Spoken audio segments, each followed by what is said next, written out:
Allah qui nous a gratifiés, qui nous a honorés par ce mois saint, qui est le mois de Zulhijja, le 12e mois lunaire, qui fait partie également des mois sacrés, des 4 mois sacrés, autrement dit le meilleur même des mois sacrés, parce que ce mois-là comporte le 5e pilier de l'islam qui est le Hajj.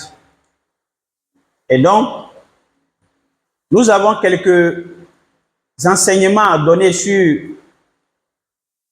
les bienfaits de ce mois-là et les comportements que le musulman doit adopter pendant ces 10 premiers jours, notamment le jour même de la Tabaski.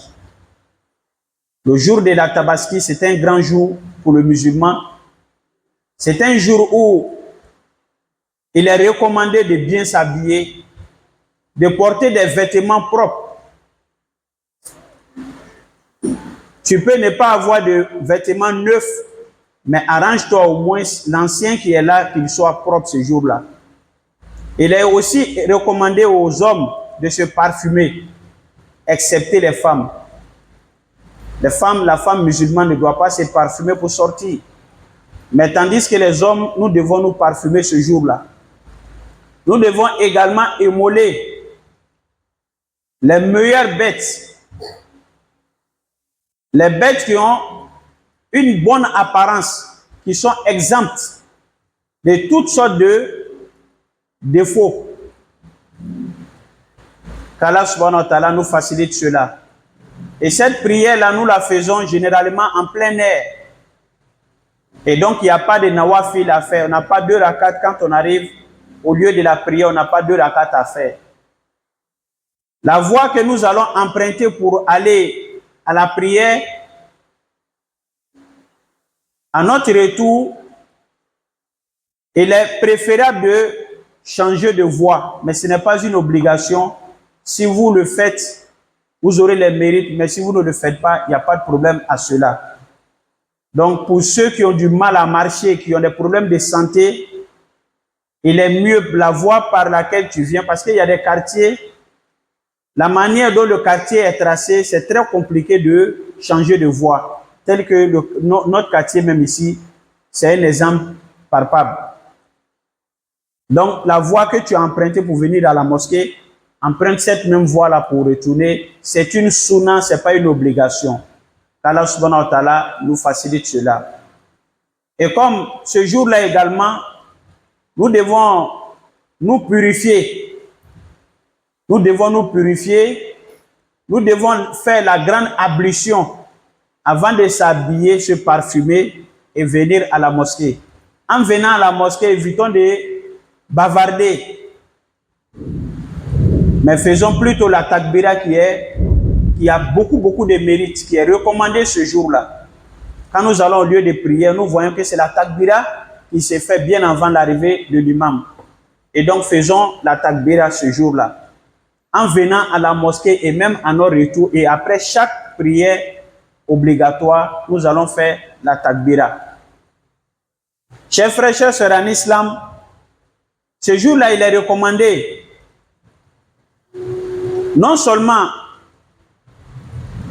aux musulmans de venir à la prière, mais de se faire accompagner de toute sa famille. Même les jeunes filles qui sont en période de menstrues, il est recommandé de les faire venir à la prière. Elles ne prieront pas, n'est-ce pas? Elles ne vont pas participer à la prière, mais elles peuvent se mettre à côté. Les bénédictions qui seront faites ce jour-là, pour qu'elles puissent dire Amin, Amin, Amin, en tirer profit avec les autres musulmans. Qu'Allah subhanahu wa ta'ala nous facilite cela. Le jour de la Eid al-Adha, communément appelé la Tabaski, c'est un jour de bénédiction. C'est un jour de joie. C'est un jour d'engouement, c'est un jour de recueil. Nous devons en profiter de ce jour-là pour échanger, pour causer avec nos familles.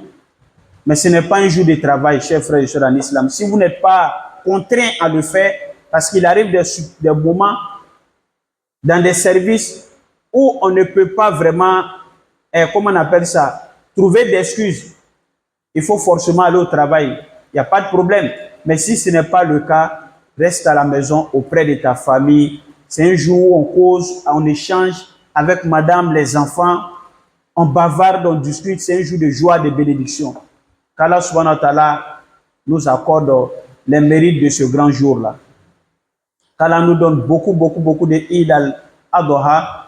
Je profite de l'occasion pour remercier la communauté pour ce geste de générosité que vous avez fait à l'égard des imams. Tout à l'heure, l'imam m'a présenté le don que vous avez fait pour l'achat du moteur de Tabaski de l'imam. Vraiment, je vous remercie. Qu'Allah subhanahu wa ta'ala vous le rende au centuple, qu'il vous rétribue de la plus belle des manières. Ce que vous avez dépensé, qu'Allah subhanahu wa ta'ala remplace par des millions et qu'Allah exauce tous nos vœux. Rabbana hablana min azwajina wa zurriyatina qurrata ayunin waj'alna lil muttaqina imama. Et n'oublions pas de jeûner demain samedi qui correspond au jour de Arafat, qui expire 2 années de péché. L'année passée et l'année en cours. Qu'Allah subhanahu wa ta'ala nous donne les mérites. Rabbana hablana min azwajina wa zurriyatina qurrata ayunin waj'alna lil muttaqina imama. أدخلنا الجنة مع الأبرار يا عزيز يا غفار يا رب العالمين. صل سبحان ربك رب العزة عما يصفون وسلام على المرسلين قم إلى الصلاة يرحمني.